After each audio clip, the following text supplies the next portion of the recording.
आलोक मौर्य का पकड़ा गया सबसे बड़ा झूठ, घर वालों ने भी छिपाई सच्चाई। झूठ बोलकर हुई थी शादी, सबूत देकर फंस गए आलोक के परिवार वाले। ज्योति मौर्य के पिता की हालत खराब, घर की दीवारों पर पड़ा सीलन, समाज में लोग दे रहे ताने, पिताजी ने बक्से से निकाल कर दिखाई सच्चाई। जब ज्योति मौर्य हाथ नहीं आई तो आलोक ने रची साजिश, डायरी वायरल करवाई। खुलासा होते ही आलोक के उड़ गए होश, अब जाएगा जेल।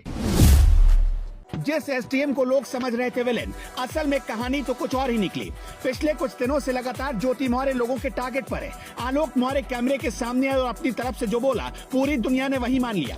किसी ने ज्योति मौर्य की बात नहीं सुनी, पूरी दुनिया मिलकर जजमेंट देने लगी। अब आप एक फर्क देखिए, एक औरत चाहती तो कोई भी आरोप लगा सकती थी, लेकिन उसने अपनी पद, उसने अपनी मर्यादा का पूरा ख्याल रखा। जबकि आलोक और ज्योति दोनों सरकारी कर्मचारी हैं। आलोक लगातार मीडिया में आ रहे हैं, लेकिन ज्योति मीडिया से दूरी बनाए हुए हैं। उन्हें कानून पर, उन्हें योगी आदित्यनाथ की जांच पर भरोसा है। खुद योगी आदित्यनाथ ने इस मामले पर जांच बैठाई है। अभी जांच रिपोर्ट आई भी नहीं है, उससे पहले सब लोगों ने ज्योति को विलन बना दिया। पीसीएस की परीक्षा पास करना कोई बच्चों का खेल नहीं होता है। ना जाने कितनी दिन रात खपाई होगी ज्योति मौर्य ने, कितनी मेहनत की होगी और कितनी मशक्कत की होगी। लेकिन आलोक मौर्य ने मीडिया में आकर ऐसा दावा किया कि जैसे ज्योति मौर्य को ये सारी चीजें उन्होंने खैरात में दी हो, ये सारी चीजें आलोक मौर्य की जेब में हो और निकाल कर दे दी। आलोक मौर्य ने एक नहीं बल्कि तीन झूठ बोले। जब उन्हें आप देखेंगे तो आप भी कह उठेंगे कि आलोक ने मीडिया में रो रो कर सिंपैथी हासिल करने की कोशिश की। पहला सबूत, 2010 में छपा शादी का ये कार्ड। इस कार्ड के एक एक अक्षर को ध्यान से पढ़िए। दावा किया जा रहा है कि ये कार्ड ज्योति मौर्य और आलोक मौर्य की शादी का है। शादी की तारीख है 19 नवंबर 2010।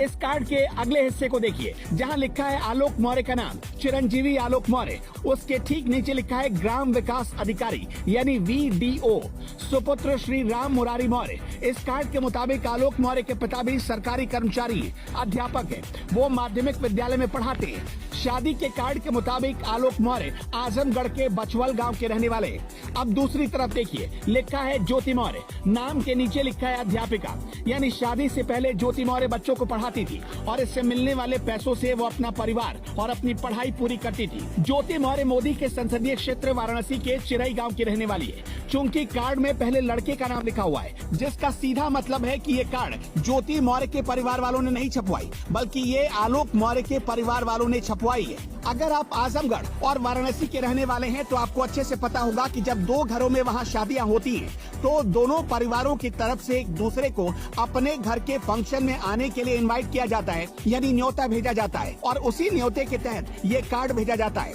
मतलब जब बहुभोज का आयोजन आलोक मौर्य के परिवार ने किया होगा, तब ज्योति के परिवार को उसमें इनवाइट किया गया होगा।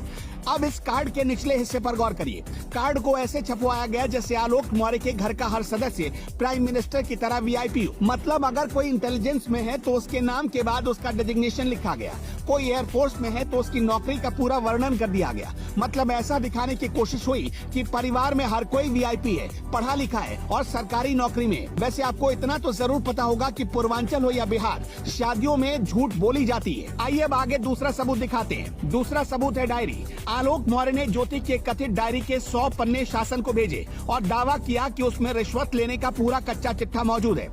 इस डायरी में अक्टूबर 2021 में पैसों के लेन देन का पूरा ब्यौरा है। यानी ये डायरी तब की है जब ज्योति मौर्य आलोक मौर्य से अलग होने का मन बना चुकी थी, जिससे लगता है कि आलोक मौर्य ने इरादतन ज्योति मौर्य को बदनाम करने के लिए ऐसा किया। हमने और आपने भी ये मान लिया कि ज्योति मौर्य ने रिश्वत ली, जबकि ना तो आपने और ना ही हमने ज्योति मौर्य की हैंडराइटिंग देखी है। इसकी जांच चल रही है और अगर ज्योति मौर्य ने रिश्वत ली है तो उन पर वही एक्शन होना चाहिए जो प्रदेश में बाकी भ्रष्टाचारियों के साथ हुआ। तीसरा सबूत देखिए, आलोक मौर्य के भाई हैं दीपक मौर्य। कार्ड पर अगर आपकी नजर पड़ेगी तो पता चलेगा कि दीपक मौर्य को इसमें एक टीचर बताया गया, लेकिन ज्योति के पिता का दावा है कि वो भी एक सफाई कर्मचारी है। अब आते हैं शादी की बात पर। ज्योति मौर्य के पिता कह रहे हैं कि शादी झूठ की बुनियाद पर खड़ी है। जाहिर सी बात है, आलोक के घर यानी अपने ससुराल जाने के कुछ महीने बाद ज्योति मौर्य को सारी सच्चाई पता चल गई होगी। शादी 2010 में हुई और 2015 में ज्योति और आलोक के जुड़वा बच्चे पैदा हुए। इसका मतलब ये है कि ज्योति मौर्य और आलोक के रिश्ते अच्छे रहे होंगे, तभी बच्चे पैदा हुए। लेकिन आलोक के परिवार ने जो झूठ बोलकर शादी की, उसकी टीस मन में कहीं न कहीं जरूर होगी। बस यही बात बिगड़ने की वजह बनी। उस घर की दीवारों की हालत देखकर आप उनके घर की माली हालत का अंदाजा लगा सकते हैं। दीवारों पर सीलन है, दीवारें दरक रही हैं। आगे हम आपको इस मामले से जुड़े कुछ और चौंका देने वाले खुलासे दिखाएंगे। उससे पहले एक बात और बता देते हैं, ज्योति और आलोक की बेटियां इस वक्त ज्योति के पास रहती हैं। ज्योति ही उनका परवरिश करती है और ज्योति की देखरेख में बेटियों की अच्छी पढ़ाई लिखाई हो रही है। इस केस से जुड़ी और जानकारी हासिल करने के लिए आप देखते रहिए एबीएन समाचार।